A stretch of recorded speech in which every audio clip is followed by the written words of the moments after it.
Gentlemen, welcome to our final week of the Sharing Your Faith study. Week one, we asked the question, why? Why do we share our faith with others? Talked a little bit about the Great Commission, that Jesus commands us to share our faith. And we also talked about our new identity as new creations and ambassadors for Christ. Week number two, we answered the question, what? As in, what are the tools that we can use to share our faith? We talked about the 15-second testimony and the 3 circles. Today, I'm really excited because we get to answer 2 different questions to finish off our time together. And the first one is who? Who do we share our faith with? And then also, when? When can we commit to doing it? So let's start off with this first question, who? Now, obviously, it's great to share your faith with anybody who's willing to listen. And there may be times where God brings people into your life to have a one-off gospel conversation with. I shared last week about the guy who came to look at my roof. I got to share Jesus with him. Now, I may never see that guy ever again in my life, but it was still a fruitful conversation because God could have used my words to plant a seed for the gospel that grows up into salvation. So those conversations are important, and I think we should step into them.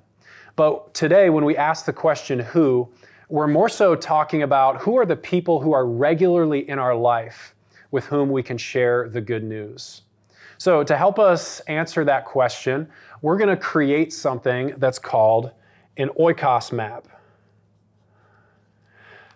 Oikos is the Greek word for household. It's also a type of yogurt, and you may be looking at that saying, yeah, I've seen that before. I can buy Oikos yogurt at Meijer. I have no idea why that company chose to use this word for their yogurt, but for our purposes, Oikos means household. It means this sphere of influence or the network of connections that you have around you. And the first thing that we do is, to build our map, is we make a circle right in the middle, and we put our name in that circle. So I'll put my name here, and then the other names I'll use are just pretend names that represent people on my Oikos map. But this is kind of the structure that you can use to build your own. This is the first layer of our Oikos map, and the question that we ask for the first layer is simply this. Who are 2 or 3 people in my life who may be far from God? Now, if that's hard to figure out, and maybe you don't have 2 or 3 names that pop into your head right away, I would encourage, spend just a few moments in thought about this and ask the Holy Spirit to give you a couple names. Who are 2 or 3 people in your life who may be far from God? So for me, maybe I have a friend, and my friend's name is Frank. Now, I grew up with Frank. We go fishing together. We have great conversations, but we've never talked about faith before. Frank may very well be far from God.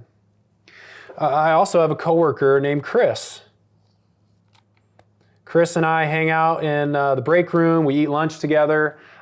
We have great talks as well, but Chris might also be far from God. And I also have a neighbor, and my neighbor's name is Nate. Nate and I, we share tools, we help each other with yard work, and we've had some conversations here and there, but I don't know where Nate is spiritually. He may very well be far from God. This is the first question we ask and the first layer in our Oikos map. Who are 2 or 3 people who may be far from God in my life? The second question we ask is actually inspired by John chapter 17, verse 20. Jesus is giving the high priestly prayer in this chapter. He's just about to go to the cross to be crucified. He first prays for himself, then he prays for his disciples, and finally, in John 17, verse 20, Jesus prays for those whom his disciples will reach. And we want to pray like Jesus prayed. So the second question we ask with our Oikos map is simply this. Who are the people who these people know who may be far from God? Now, if you're saying, okay, hold on a second there, buddy. It was all I could do to come up with these 2 or 3 names. And now you're asking me to find people who these people know, who they can share their faith with. I don't know if I can come up with those names.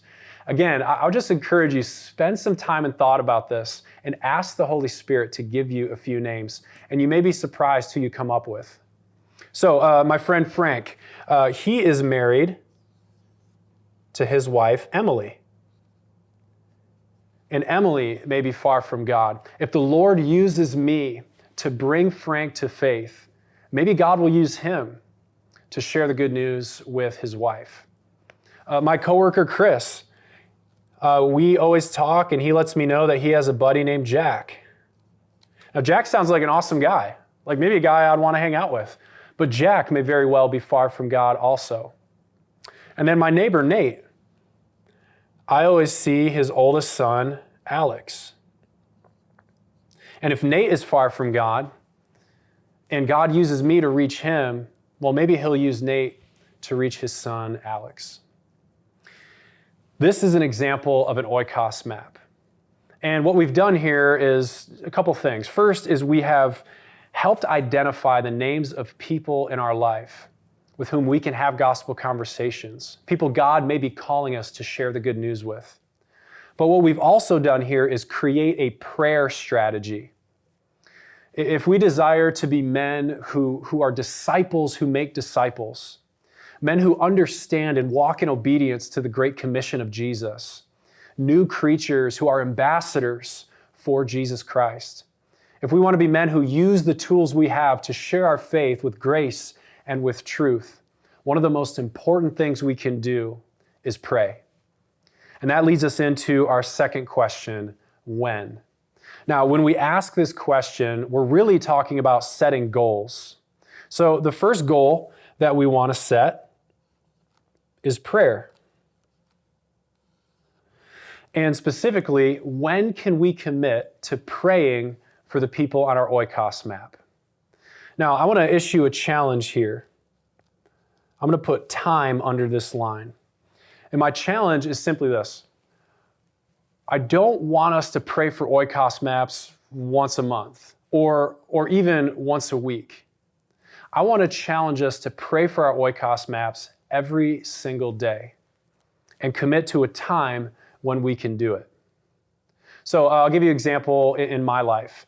Every morning I have my chair time, read the scriptures, and I have a prayer list on my phone that I pray through. When I made my actual Oikos map, I put those names on my prayer list. So now every day when I go through that list, I see the names, and I'm able to pray for God to move in their hearts and bring them to salvation. Maybe this looks like a sticky note in your car that you can put in the cup holder and pray whenever you get in your car. There are people who write out their Oikos maps on an index card and put it in a bag and tape it on their shower and pray for their Oikos map when they take a shower. What would this look like for you? And when is a time each day that you can commit to praying for your map? For me, again, pray in the morning. It's usually going to be around 6:30 a.m. when I pray for my Oikos. The second goal we want to set that builds off of prayer is when can we commit to sharing? And specifically, I'll frame it like this.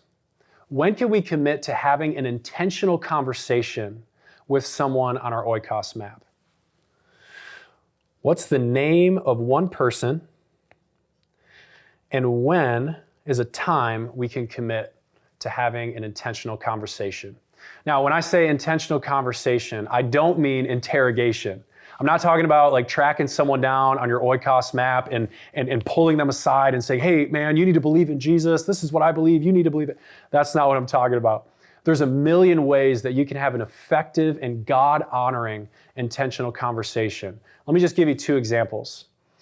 Maybe an intentional conversation is grabbing a cup of coffee with your buddy, Frank, the guy that you go fishing with. You've known him since you were in kindergarten, but you haven't talked about faith with him.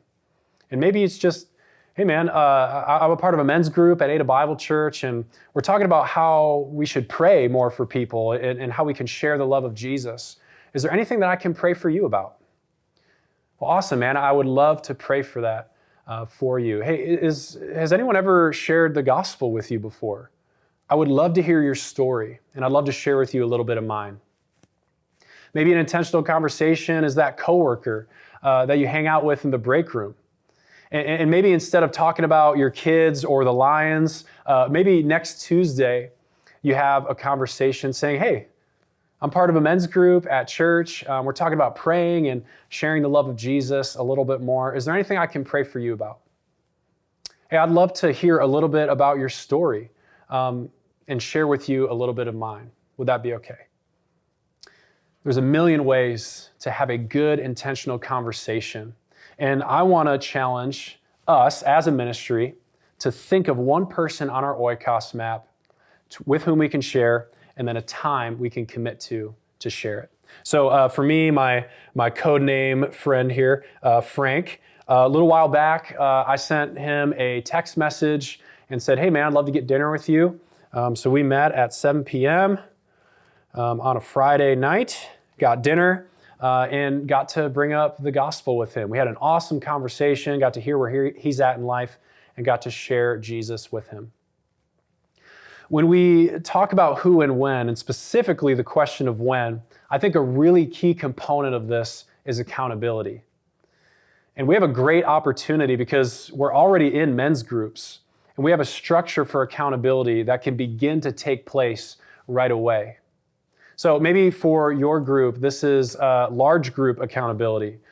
Maybe it's just a question at the beginning of, hey, did you get a chance to pray for your Oikos map this week? Or has anyone had intentional conversations? Maybe this is one-on-one accountability, checking in with just one other guy in your group. But whatever it is, I think accountability is critically important when we're asking these questions of who and when. And just for a second, just dream with me about how amazing it would be to show up to your men's groups week after week and get to hear stories of how God has used the men in your group, and maybe even how God has used you to have a gospel conversation with another person. Imagine men's groups growing because God is equipping us with the boldness and we're taking steps of faith to reach other people with the good news. Imagine discipleship happening, walking in obedience to the Great Commission in each of our groups. This is just so exciting for me to think about. And I think a great first step to take comes with asking the question of who and of when. Well, as we wrap up our time together today and head into our final discussion, you may still not be feeling super great about this, especially with the when stuff, of when I can commit to someone, sharing the good news with someone on my Oikos map. You may be still feeling a little bit nervous. Maybe you're thinking back to the first video and you're saying, Jake, I remember you saying that you're really introverted and reserved and don't really love to talk with people. That's me, and I don't really know how I can actually do this. I don't feel super confident having this conversation with another person. If that's you, let me encourage you with a statistic. There's a ministry called Lifeway Research, and in 2016, they conducted a study of unchurched Americans. These are people who either grew up in church and they left the faith, or people who just were never in church to begin with. They conducted this study, and they found that 79% of unchurched Americans would be open to having a gospel conversation, a conversation about spiritual things with a Christian friend. 79%. That blew my mind. So if you had 10 people on your Oikos map, which would be a really big map, that means 8 out of 10 of them would be perfectly willing to have a conversation with you. This just blew me away when I heard that statistic. And it really brought a sobering truth to my mind. Here's what I think. I think that people are far more willing to listen than what we think, and we're far less willing to share than what we'll admit. Now, I know that's true for me, and maybe it's true for you as well. And again, just want to challenge you to step into this, have the gospel conversation, and just see how God meets you with the courage, with the boldness, with the truth, and with the grace you need to evangelize well. As we wrap up our study together, I want to return to the 3 prayers that I've been praying consistently every single day for each guy in our ministry. The first prayer comes from Acts chapter 4, verse 31. The early Christians, they're praying together and they receive the Holy Spirit to evangelize with boldness. My prayer is that the Holy Spirit would powerfully descend upon you as you share your faith with others. Second prayer is Ephesians chapter 4, verse 12, that God would equip you with the tools you need to share your faith with confidence. And then finally, Luke chapter 15, verse 10. I pray that as the angels rejoice over one sinner who repents, that God would grant you even just a taste of the joy that comes from being used by Him to share the good news with another person. Video 1, I talked about the football game analogy, how God is the head coach and He's coordinating all of the players to accomplish His purposes. And we're there on His team. We're fully padded up and we're on the sidelines. And the whole time, God is turning around and He's looking at you and He's saying, hey, you're in. I'm going to use you to bring another person to salvation. I'm going to use you, not that person, not this person, not that pastor, not this person in ministry. I'm going to use you to bring the gospel to another person. You're in. And the question that I have for you as we end our study, as you head into your discussions, and as you head into the weeks and months to come, my question for you is, will you step on the field? Guys, thank you so much for engaging with these past 3 weeks and with this study. And we'll see you soon.